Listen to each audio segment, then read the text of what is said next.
Arcadian Vanguard presents the Wrestling News and your daily wrestling newscast for Thursday, October 19th, 2023. Good morning, I'm Mike Sempervive. We begin today with last night's edition of AEW Dynamite, which aired live on TBS from the Fort Bend epicenter in Rosenberg, Texas. The main event saw Juice Robinson emerge victorious in the 5th annual Dynamite Dozen Battle Royal to earn a chance to face MJF for his Dynamite Diamond Ring. Robinson last eliminated Max Caster to win the match. 1 week from tonight, Dynamite, we return to Philadelphia. It will be Juice Robinson, MJF for the Dynamite Diamond Ring. Well, here's the deal, the Bullet Club Gold, perfect strategy there. They got Max out of the announce desk here with Jay White, did cause a distraction and helped Juice get that ring out of his pocket to get the win. Juice Robinson loading up that left hand, Tony, putting Caster's lights out. It is dangerous, going to be dangerous in Philadelphia for MJF, Excalibur. Dangerous waters for him because his Bullet Club Gold on the other side.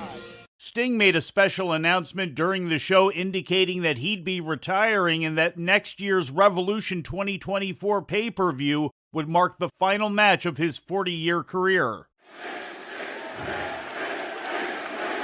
One more key thing that you guys all need to know.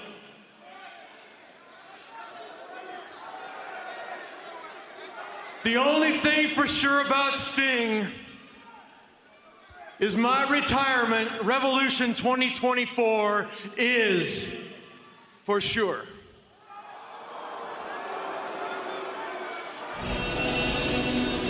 Wow.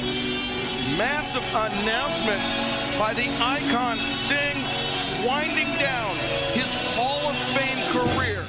Hikaru Shida successfully defended the AEW World Women's Championship, defeating Emi Sakura. Also on the show, a brawl erupted on the ramp and ringside area, pitting Nick Wayne, Christian, and Luchasaurus against Darby Allin and Sting. In other results, Kenny Omega beat Kyle Fletcher, Jay White defeated Penta in the opener with an assist from Juice Robinson, and Wardlow squashed Ryan Nemeth via referee stoppage. In ratings news, NXT lost 13% of its total viewership this week after a blockbuster episode last week. The total audience that tuned into last Tuesday's show on the USA Network was 798,000 according to WrestleNomics, with a rating in the key 18 to 49-year-old demographic of .23, also down from last week's .30. WWE World Women's Champion Rhea Ripley tops the list for the Pro Wrestling Illustrated Women's 250 according to an official announcement yesterday.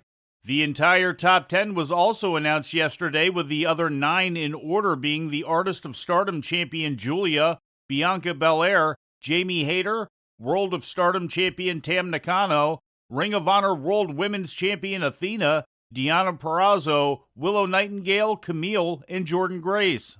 The entire list of 250 was made available in the January issue of Pro Wrestling Illustrated, which also went on sale yesterday. The list was expanded to 250 this year for the first time, up from 150 last year. PWI has run its annual ranking of women wrestlers since 2008. And before we leave you today, we'd like to remind you that however you consume your content, you can find the wrestling news 24 hours a day and 7 days a week across social media. On Twitter, follow us at Wrestling News AV. Our Facebook page is also Wrestling News AV. The Wrestling News can also be found on the Arcadian Vanguard YouTube page. And for those who utilize Amazon Echo devices, just tell Alexa to play the Wrestling News podcast. And remember to make sure you add podcast at the end. Once again, for daily updates, breaking news, and more, follow the Wrestling News across social media. And that's the news for today. If anything happens, we will be here to tell you about it. No clickbait, no paywall, just the Wrestling News. The Wrestling News is a division of Arcadian Vanguard, and the Wrestling Newscast is a production of the Arcadian Vanguard Podcast Network.